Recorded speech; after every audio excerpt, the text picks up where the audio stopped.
Chào mừng các bạn đến với kênh YouTube của Trân. Và trong T-Shape for Grow ngày hôm nay, chúng ta sẽ nói về chủ đề Tim to có đáng lo. Với các bạn đến với kênh YouTube của Trân lần đầu, thì đây là kênh mà Trân xây dựng để chia sẻ và trao đổi với các bạn về các kỹ năng cần thiết trong công việc.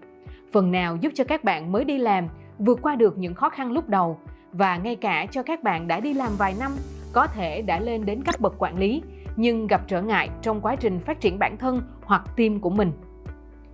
Quay trở lại với chủ đề ngày hôm nay, cho những bạn có team to hoặc sắp quản lý một team lớn hơn, tức là đội ngũ mà bạn đang quản lý tăng lên về mặt số lượng. Điều đầu tiên mà Trân muốn nói đó là chúc mừng bạn. Vì rõ ràng bạn đã làm tốt trong một khoảng thời gian và bạn có năng lực nên được cất nhắc lên vị trí cao hơn với một đội ngũ quản lý nhiều người hơn. Tuy nhiên, đi kèm với niềm vui, sự tự hào, chắc hẳn chúng ta cũng khó tránh khỏi tâm trạng lo lắng hay cảm thấy lúng túng trong việc quản lý con người. Vậy chúng ta cần làm gì khi đội ngũ mà chúng ta quản lý tăng lên? Với 16 năm đi làm, Trân đã có cơ hội khác nhau từ làm việc độc lập, làm chung với 1-2 bạn, quản lý một nhóm 4-5 bạn, cho đến việc dẫn dắt một team trên 30 bạn. Và điều mà Trân đã nhận ra rằng chúng ta cần có những điều chỉnh nhất định khi số lượng thành viên trong đội ngũ mà mình quản lý tăng lên, để vẫn đảm bảo về chất lượng công việc cũng như có đủ thời gian phát triển cho đội ngũ của mình. Trân đúc kết được trong 4 điều sau, tạm gọi là 2 chuyển và 2 tăng. 1 là chuyển từ quản lý trực tiếp sang quản lý gián tiếp. 2 là chuyển từ quản lý sâu sang quản lý rộng. 3 là tăng khả năng chuyển đổi ngữ cảnh công việc. 4 là tăng khả năng lựa chọn và mức độ ưu tiên. Bây giờ chúng ta sẽ cùng tìm hiểu kỹ hơn về 2 chuyển và 2 tăng mà Trân vừa nói nhé. Đầu tiên là chuyển từ quản lý trực tiếp sang quản lý gián tiếp. Khi chúng ta quản lý chỉ một vài bạn, chúng ta hoàn toàn có thể dành thời gian cho từng bạn để hiểu được chi tiết công việc của mỗi bạn đang làm, điểm mạnh hay điểm yếu như thế nào, và ngay cả những sở thích của bạn bên ngoài công việc ra sao. Tuy nhiên, khi số lượng thành viên trong nhóm tăng lên 20-30 người, thậm chí có thể lên đến hàng trăm người, thì chúng ta không còn có thể dành thời gian cho mỗi bạn như lúc trước. Các bạn cứ thử hình dung, nếu như trung bình mỗi tuần chúng ta catch up, hay còn gọi đó là nói chuyện riêng với từng bạn, đó là tầm 30 phút, thì nếu chúng ta catch up với 30 bạn, chúng ta sẽ mất 15 tiếng, tương đương với 2 ngày làm việc. Vì vậy, tại thời điểm này, chúng ta cần phát triển đội ngũ quản lý bên dưới mình. Cụ thể, trong trường hợp của mình, thì Trân đã phát triển 5 quản lý bên dưới, và trung bình mỗi bạn quản lý 5 bạn trong nhóm của mình. Với các bạn quản lý của mình thì Trân có thể catch up mỗi bạn 30 phút cứ mỗi 2 tuần một lần. Và với các bạn khác bên dưới, Trân có thể catch up mỗi bạn mỗi quý một lần.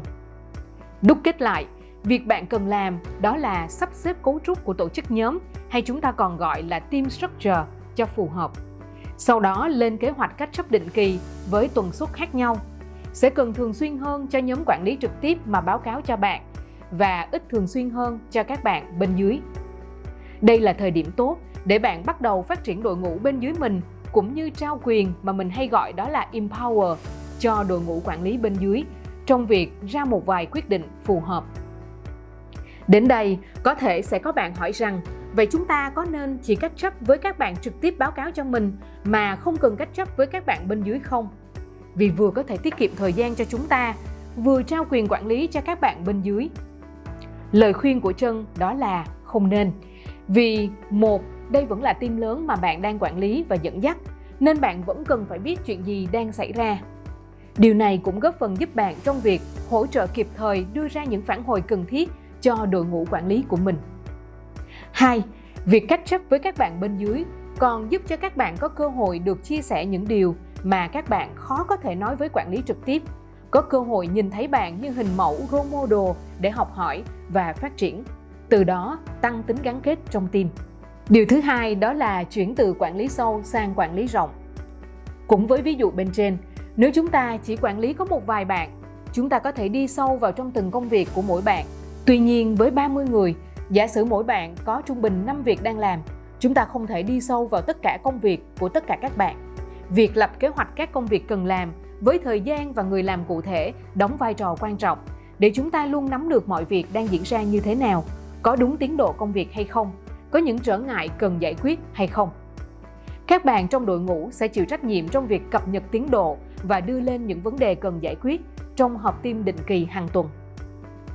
Điều thứ ba là tăng khả năng chuyển đổi ngữ cảnh công việc. Với một team lớn hơn, số lượng đầu việc chắc chắn cũng tăng theo, và lúc này đòi hỏi chúng ta phải linh hoạt hơn trong việc chuyển đổi ngữ cảnh công việc.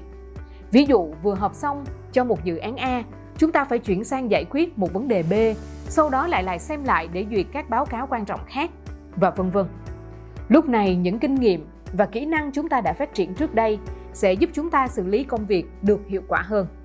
Cuối cùng là tăng khả năng lựa chọn và ưu tiên công việc. Một ngày chúng ta cũng chỉ có 24 tiếng. Ngoài công việc, chúng ta còn có cuộc sống cá nhân. Vì vậy, việc chúng ta có kỹ năng lựa chọn và ưu tiên công việc là rất quan trọng để chúng ta đảm bảo chất lượng và tiến độ của công việc.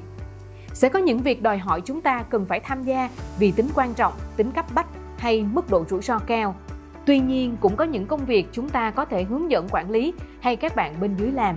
Điều này sẽ giúp phát triển các bạn cũng như trao quyền, empower cho các bạn nhiều hơn. Trương hy vọng rằng 4 điều này sẽ phần nào giúp các bạn đang hoặc sắp quản lý một đội ngũ lớn hơn có thêm sự tự tin để tiếp tục phát triển bản thân cũng như đội ngũ mà mình dẫn dắt. Nếu các bạn cảm thấy hay, đừng quên bấm like, đăng ký kênh và chia sẻ nhé.